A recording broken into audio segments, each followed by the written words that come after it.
This is Your Heart Belongs to Me by Dean Koontz, Chapter 8. As I said in the previous video, these chapters are short, so I'm hoping to be able to read from 8 to Chapter 12. So let's get started. Chapter 8.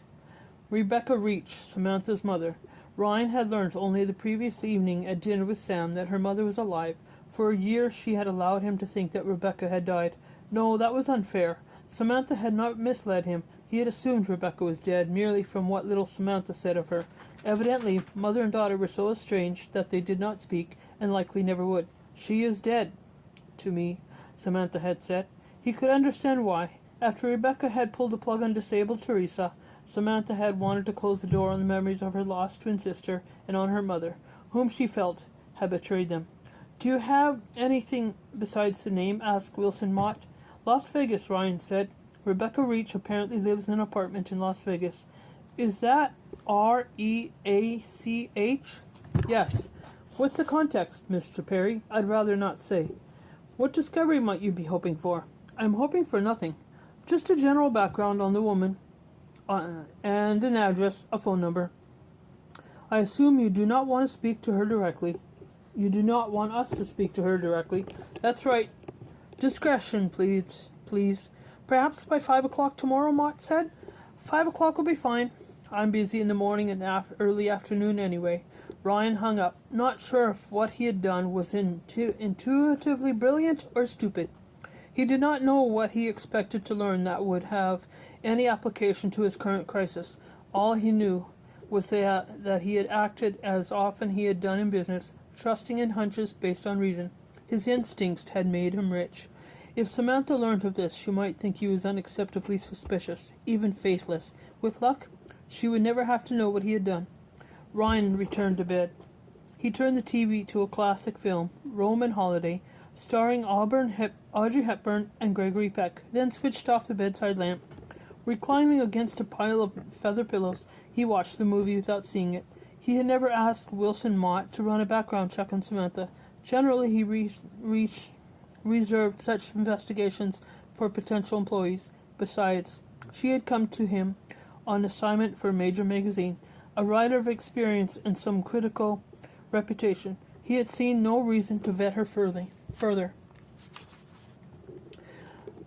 When her bona fides proved to be in order, and when she had been likely to spend no more than a few hours with him. Over the years he had dealt with uncountable people in the media. They were mostly harmless, occasionally armed, but then with nothing more dangerous than a bias that justified, in their minds, misquoting him. If something about Rebecca Reach eventually raised suspicions, however, Mott might have to reconduct a deep background investigation on Samantha. Ryan was disappointed, not in Sam, for there was yet no reason to reconsider her, but in himself. He loved being with her. He loved her. He did not want to believe that his judgment in the instance had been poor, that he had failed to see she was someone other than who she appeared to be. Worse, he was dismayed by how quickly in his fear led him to doubt her. Until this day, the only crisis with which he had dealt were business problems, capital shortfalls, delayed product rollouts, hostile takeover bids. Now he faced an existential threat, and his justifiable fear of incapacitation and death had coiled into a viper-eyed paranoia that looked less to the weakness of his flesh than to the possibility of enemies with agendas. Disconcerted, if not embarrassed to be enthralled by fear, he considered calling Wilson Mott to cancel the background workup on Rebecca Reach. But Forey Stafford had raised the possibility of poisoning. If that was a potential cause of Ryan's condition, prudence required him to consider it. He did not touch the phone. After a while, he switched off the TV. He could not sleep. In a few hours, the cardiologist, Samar Gupta, would pluck 3 tiny pieces of tissue from Ryan's heart. His life depended on what those samples revealed. If the diagnosis was not good, he would have plenty of time to sleep. He would have eternity. Out of the darkness and morbid silence issued a faint tapping at a new window, muffled by draperies. This window or that, he could not tell which. When he raised his head to listen, the insistent moth or the flying beetle or the hand in the lambskin glove ceased to rap. Each time he returned his head to the pillow, silence ensued, but not sustained. Sooner or later came a bump, and a bump, and a bump, bump, bump. Ruffled, toneless, dull, dead, and flat. He could have gone to the windows, one at a time, and pulled open the draperies to catch the noisemaker in the act.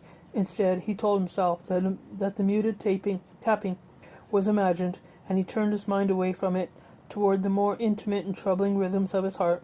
He recognized a certain cowardice in this denial. He sensed that on some level he knew who tapped for his attention, and knew that to pull the draperies and confront the visitor would be the end of him. Chapter 9. The moon was down, the sky still dark that Friday morning when Ryan set out for the hospital. The urban glow obscured many stars, but to the west the sea and shore were one and black and vast. In spite of the fact that he might have a seizure while behind the wheel, he risked driving. He preferred that Li Ting not know he was undergoing a myocardial biopsy.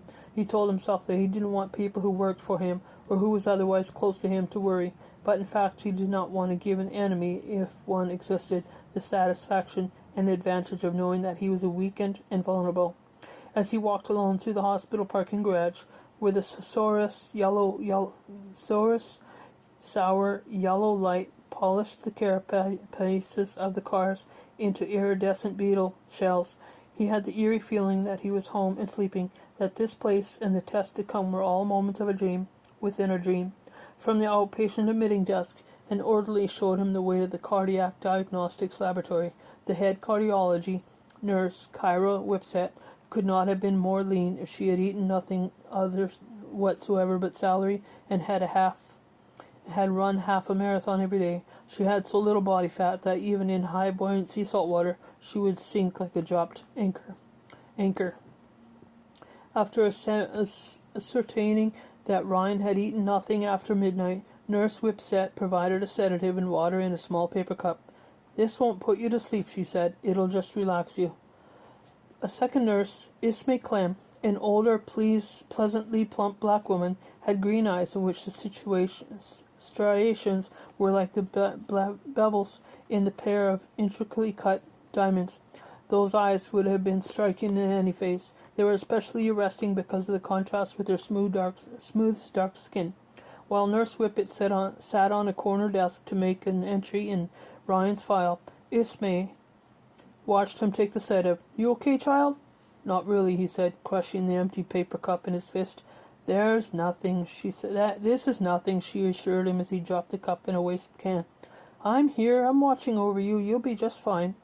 By contrast with Nurse Whippet's ascetic tautness, Ismay's abundance, which included a musical voice that conveyed caring as effortlessly as it would tune, comforted Ryan.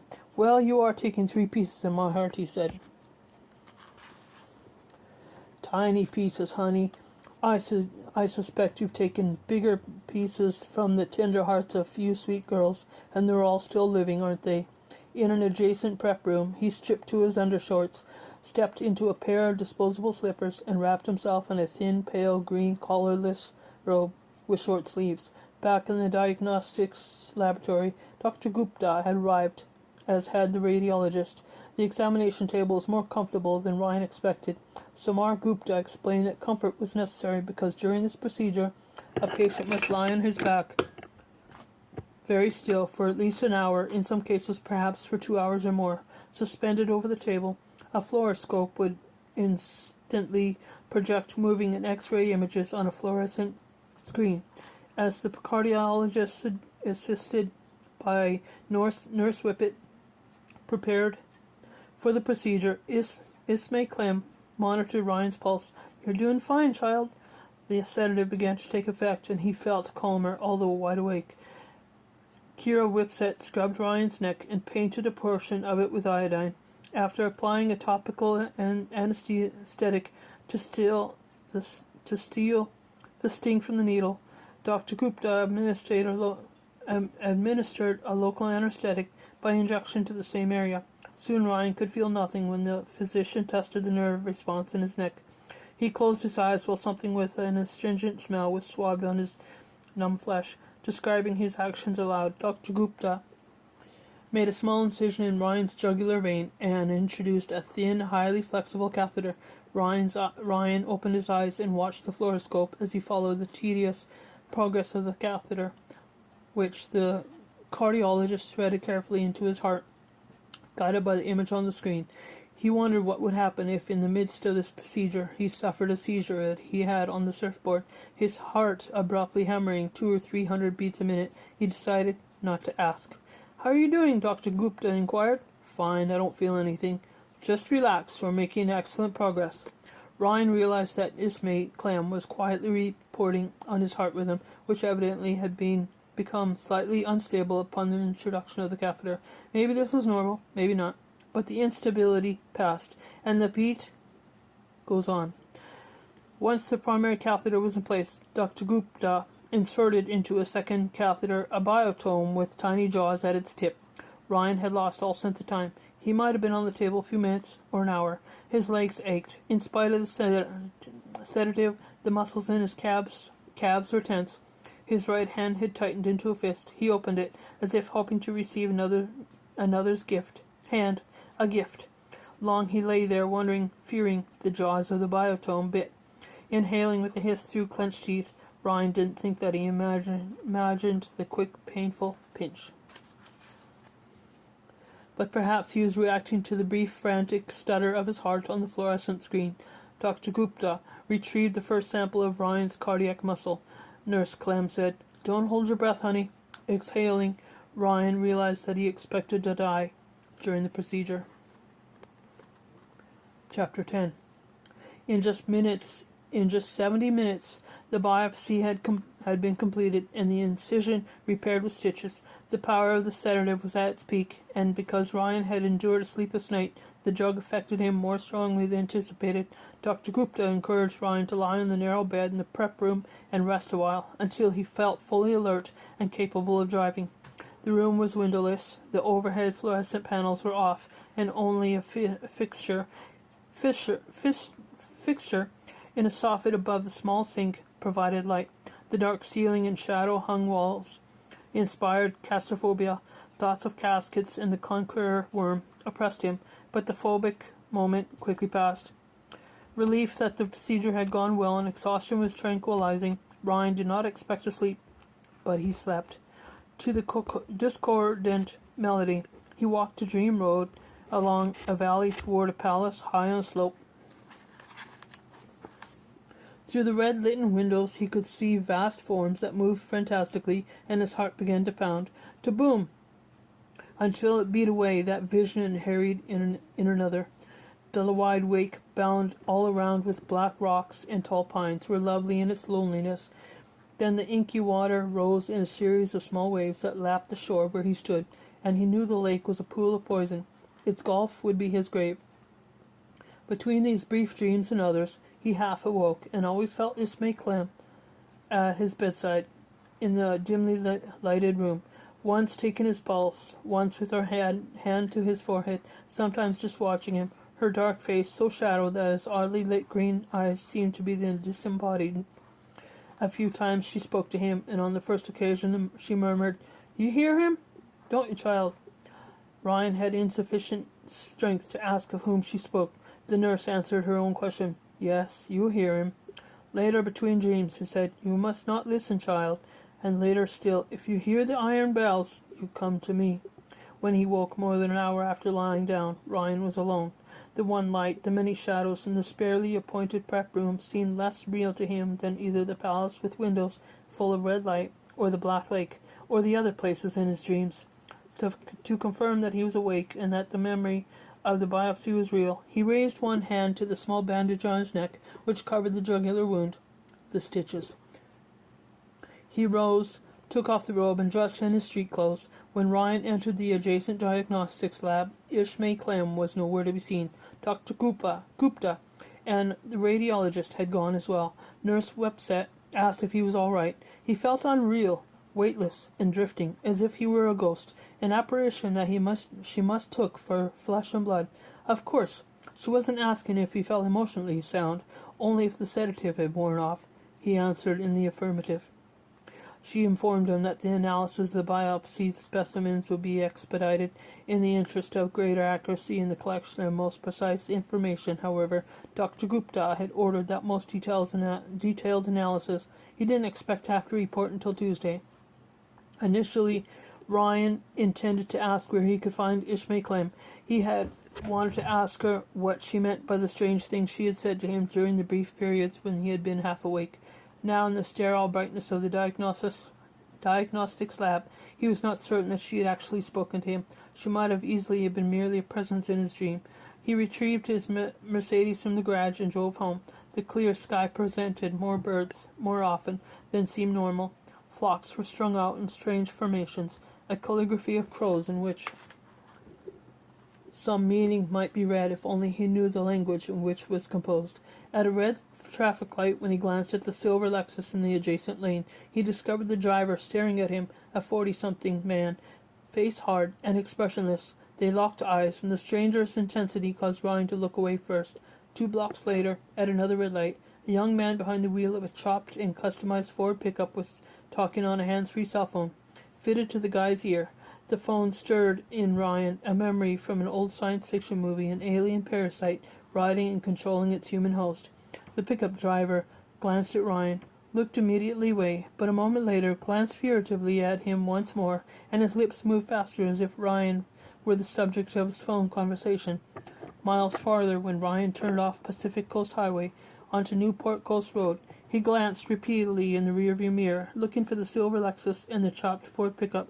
At home, staircase to hallway, to room after room, Ryan did not encounter Lee or Katie, or Lee's assistant Donnie, or Kay's assistant Renata. He heard fading footsteps on the limestone floor, a door closed in another room.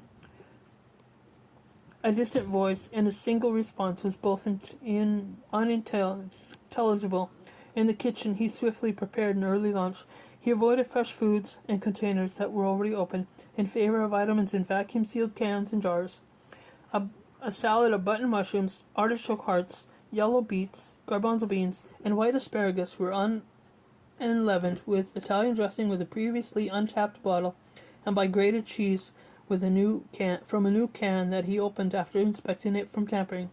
He put the salad on a tray with a sealed package of imported panettone and utensils. After hesitation, he added a wine glass and a bottle. Oh, I'm going to have problems with this. A half bottle of Far Ninte Chardonnay. As he carried the tray to his office in the west wing of the main floor, he saw no one, though a vacuum cleaner started in a far chamber. None of the rooms featured security cameras, but the hallways had them. A video record of hallway traffic was stored on DVDs to be reviewed only in the event that the house was invaded by burglars or victimized by a sneak thief. No one mentioned the hallway cameras in real time. Nevertheless, Ryan felt watched.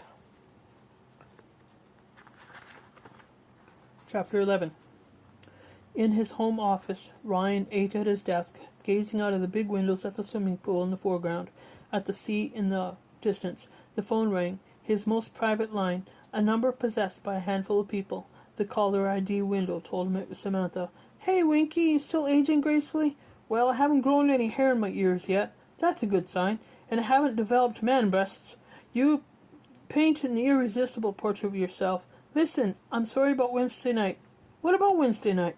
"I brought the whole evening down talking about Teresa, pulling her feeding tube, the starvation thing. You never bring me down, Sam. You're sweet, but I want to make it up to you. Come over for dinner. I'll make saltimbocca alla romana." "I love your saltimbocca with polenta. This is a lot of work." "Caponata to start." He had no reason to distrust her. "Why don't we eat out?" he suggested. "Then there's no cleanup." "I'll do the cleaning up." He loved her. She loved him. She was a good cook. He was succumbing to irrational fear. "It's so much work," he said. "I heard about this great new restaurant." "What's the name?" The great new restaurant was a lie. He would have to find one, he said. "I want to surprise you. Is something wrong?" "I'm just in a going out mood. I want to try this new place." They talked about what they should wear, what she should wear, what time he should pick her up. "Love you," she said. "Love you," he echoed. and disconnected. He had eaten no more than a third of his lunch, but he had lost his appetite. With a glass of far Niente, he went outside across the patio and stood watching satiny ribbons of sunlight shimmer through the variegated blue Italian glass tiles that lined the swimming pool. He became aware that he was fingering the bandage on his neck as gypsies read tea leaves and palms. Some shaman would read those tissue samples and tell him his fate. The mental image of a gypsy by candlelight led him to think of stories in which a lock of man's hair was used by a practitioner of black magic to cast a curse upon him. In the hands of a voodooist, three moist pieces of a man's heart, more intimate and therefore more powerful than a few strands of hair, might be used to destroy him in many ways singularly horrific. When a centipedal chill climbed his spine, when his heart accelerated, when a thin sweat prickled along his hairline, Ryan chastised himself through ending and unreason. A warrantless suspicion about Sam had metastasized into superstitious nonsense. He went back into his office and phoned Samantha. On second thought, I'd rather have your Sultanbaka. What changed your mind? I don't want to share you with a gaggle of envious men. What gaggle? The waiter, the busboy, and every man in the restaurant would be lucky enough to lay eyes on you. Sometimes, Winky, you walk a thin line between being a true romantic and a bullshit artist. I'm only speaking from the heart. Well, sweetie, if you're going to do more than that this evening, bring a shovel. I don't have one. She hung up before Ryan could lower the handset from his ear. He heard what might have been a brief, stifled laugh. Although Sam had disconnected, the dial tone did not return. Ryan listened to the faint, hollow hiss of an open line. Who's there? He asked. No one answered. The house phone was a digital hybrid system with 10 lines, plus intercom and doorbell functions. None of the phone lines were shared, and no other phones in the house would eavesdrop on a line. No other phones in the house could eavesdrop on a line that was in use. He waited for another telltale sign, like guarded breathing or a background noise in the room where the listener sat, but he was not rewarded. He had nothing more than an impression of someone out there in the ether, a hostile presence that might or might not be real. At last, he returned the handset to the cradle. By 4 o'clock Friday afternoon, sooner than promised, Wilson Mott provided an email, a background report on Samantha's mother. As soon as Ryan had a printout, he sent the email to trash and at once deleted it from trash to ensure no one could retrieve it. He sat on a lounge chair by the pool to read Mott's findings. Rebecca Lorraine Reach, 56, lived in a Las Vegas apartment complex called the Oasis. She was employed as a blackjack dealer at one of the classier casinos. By means most likely questionable, Mott had obtained the current photo of Rebecca on file with the Nevada Gaming Control Board. She looked no older than 40, and remarkably like her daughter. She owned a white Ford Explorer. Her driving record was clean. She had never been a party to a criminal or civil action in Nevada. Her credit report indicated a responsible borrowing history. According to a neighbor, Amy Crocker, Rebecca rarely socialized with other tenants at the Oasis, had a "my poop don't stink" attitude, never spoke of having a daughter either dead or alive, and was in a romantic relationship with a man named Spencer Barkest.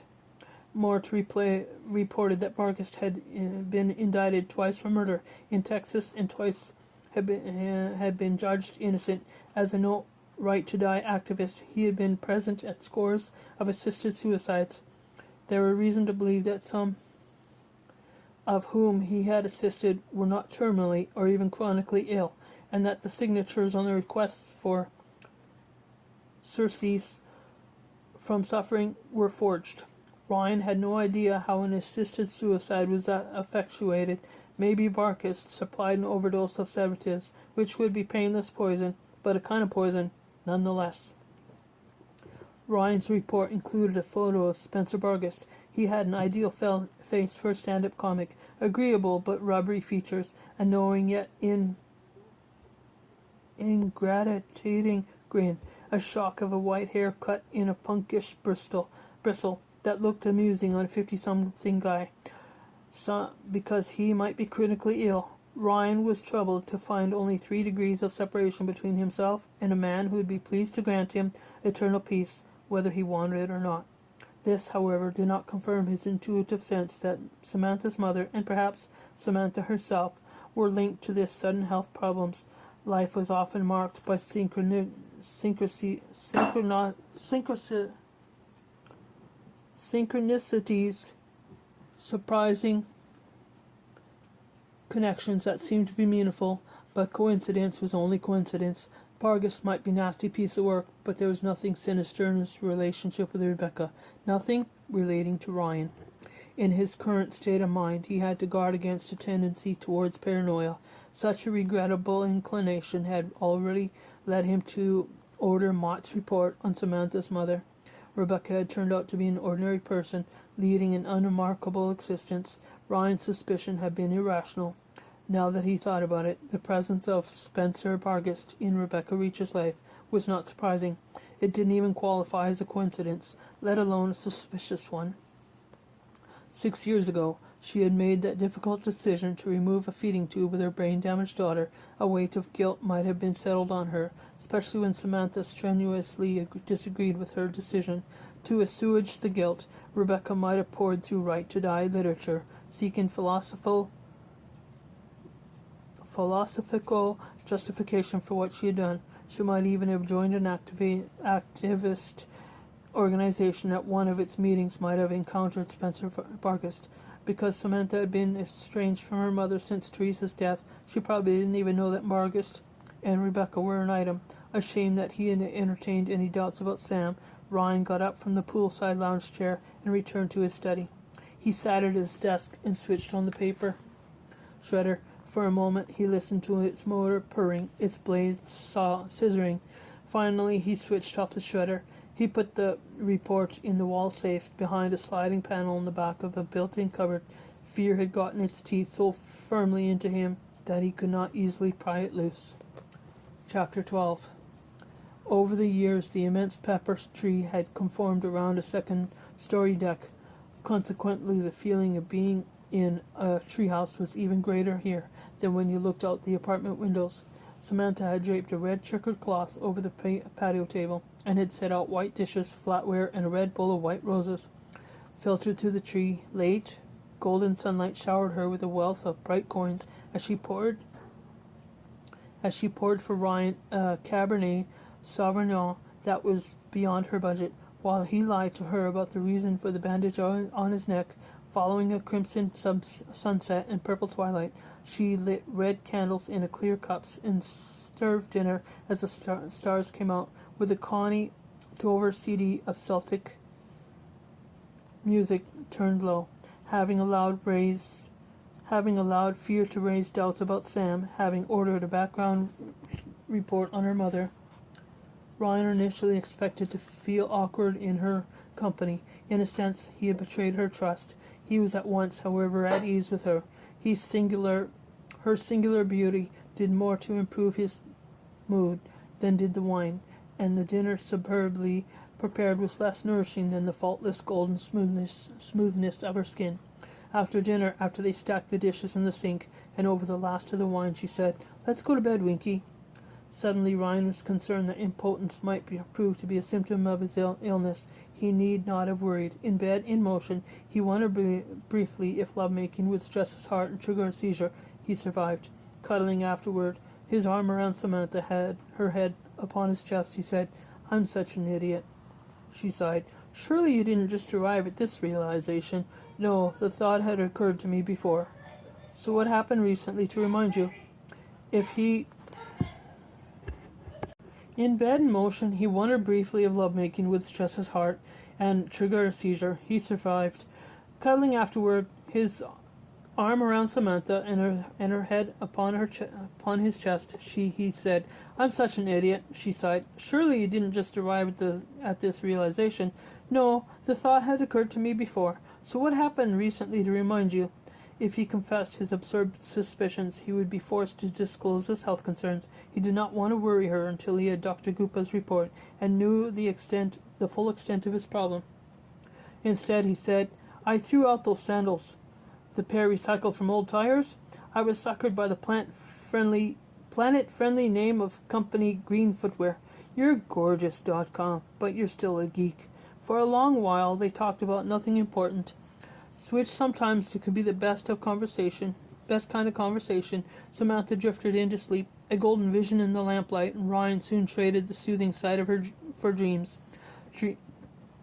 Dream changed fluidly into dream until he was in the city in the sea, in the bottom of an abyss. Shrines and palaces and towers were lit by eerie lights streaming up domes, up spires, up kingly halls, up veins, up Babylon like walls. He drifted through flooded streets, drowned in deep-sea silence, until he heard the bass throbbing full of melancholy menace.